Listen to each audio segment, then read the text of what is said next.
Sir, எனக்கு கல்யாணம் ஆன போது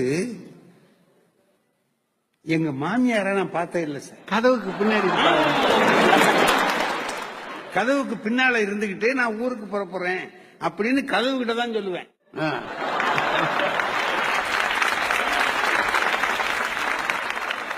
கதவு பேசும், இருந்துட்டு நாளைக்கு போகலாமே. எது கதவு சொல்லும், இருந்துட்டு நாளைக்கு போகலாமேன்னு. இல்ல இல்ல ஒரு வேலை இருக்கு அப்படின்னு நான் கதவு கிட்ட சொல்லிட்டு புறப்படுவேன். இப்ப காலம் மாறி போய் பகிரங்கமா வந்து மாப்பிள்ளையோட சேர்ந்து மாமியாரும் சினிமாவுக்கு போறாங்க. மருமகன் கூட்டிட்டு போறாரா, மாமியார் கூட்டிட்டு போறாரா? கல்யாண வீட்டுல நம்ம கல்யாணத்துக்கு போறோம்லங்க, அங்க பார்க்கலாம் பெண்கள் எப்படி இருக்காங்கிறத பாத்துக்கலாம். அதுக்கு முந்தையெல்லாம் கல்யாண வீட்டுக்கு போனோம்னா கல்யாண பொண்ணு மூஞ்சே பார்க்க முடியாது, அப்படியே குனிஞ்சுக்கிட்டே இருக்கும். குனிஞ்சுக்கிட்டு வெக்கம் குனிஞ்சுக்கிட்டு அந்த பொண்ணை அழைச்சிக்கிட்டு வர்றதுக்குள்ள அந்த தோழிகள் என்ன பாடுபடுவாங்க சார். அதை பிடிச்சி தள்ளிக்கிட்டு வருவாங்க. அது வராது லேசில்,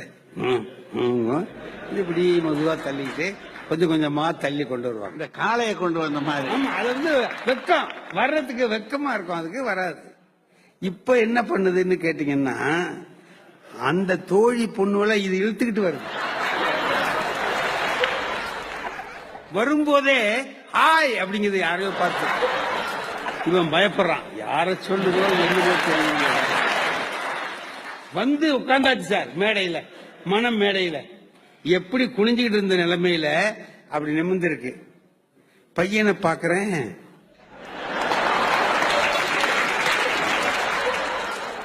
நான் அவன்கிட்ட போய் கேட்டேன், நீ ஏண்டா குனிஞ்சுக்கிட்டு இருக்கிற, நிமிரண்டான்னு. இல்ல சார், 2 பேர்ல யாராவது ஒருத்தர் குனிஞ்சிருக்க வேண்டாமா? திருமணம் என்பது வாழ்க்கையில் நடக்கிற ஒரு முக்கியமான நிகழ்ச்சி. அது ஒண்ணு குனிஞ்சிருக்க வேண்டிய அவசியம் இல்லை. இப்ப தெரிஞ்சிருக்கா இல்லையா?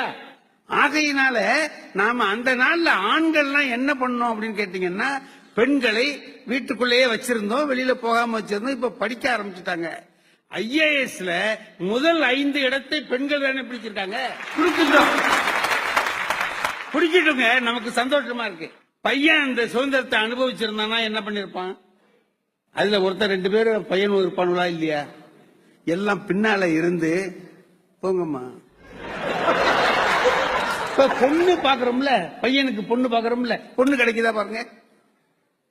பொண்ணு படிச்சிருக்கு, ஆமா BE ME அப்படிங்குது. இவன் SSLC ஃபெயிலு. மாப்பிளோட அப்பா சொல்றாரு, இதுக்கு தகுந்த மாதிரி ஏதாவது பொண்ணு பாருங்க சார் அப்படிங்கிறாரு. எதுக்கு தகுந்த மாதிரி? SSLC ஃபெயில் ஆனவனுக்கு தகுந்த மாதிரி 8ஆவதுல ஃபெயில் ஆன பொண்ணு கேட்கிறாரு. 8ஆவதுல ஃபெயில் ஆன பொண்ணு இல்ல. பொண்ணு கிடைக்காம அவனும் கல்யாணம் பண்ணாம இருக்கான். இது நிதர்சனமான உண்மை நான் சொல்றது. நீதிபதி அவர்களே, நான் உங்களுக்கு உண்மையை சொல்றேன். இன்னைக்குதான் ஒரு பட்டிமன்றத்தில் உண்மை பேசுகிற வாய்ப்பு எனக்கு கிடைச்சிருக்கு.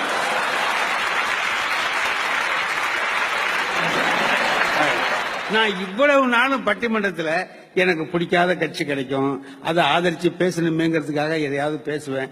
ஒரு இடத்துல ஒரு பட்டிமன்றமே வச்சுதான் பாருங்க, பிசாசு உண்டா இல்லையான்னு வச்சிருக்கேன். அது பகுத்தறிவாளர்கள் கழகம் நடத்துற பட்டிமன்றம். அதுல இல்லைங்கிறதுல அவன் பூரா போட்டுக்கிட்டான். என்ன உண்டுன்னு பேச சொல்றான். பிசாசு பார்த்திருக்கேன்னு நான் சொல்லணும். அப்ப நீங்க இதே ஒரே ஒரு வார்த்தை, நீங்க யார நினைச்சுக்கிட்டு அதை பேசுறீங்க? நான் என்ன பண்ணேன் தெரியுமா? எனக்கு வந்து அது என்ன பேசுறதுன்னு தெரியாம தான் போனேன். போற வழியில ஒரு 2 பெண்களை பார்த்தேன். அங்க போய் உண்டுன்னு தைரியமா பேசிட்டு வந்துட்டேன். அந்த மாதிரி நம்ம இன்னைக்கு உண்மையை நான் சொல்லியிருக்கிறேன். பெண்கள் சுதந்திரத்தை அனுபவித்துக் கொண்டிருக்கிறார்கள். நாம் அனுபவிப்பதில் இருந்து பின்வாங்கி இருக்கிறோம். ஆகையினாலே பெண்களுக்கே சுதந்திரம் கிடைத்திருக்கிறது என்பதை மகிழ்ச்சியோடு சொல்லிக் கொள்கிறேன். நன்றி, வணக்கம். எவ்வளவு துயரத்தை அனுபவிச்சிருந்த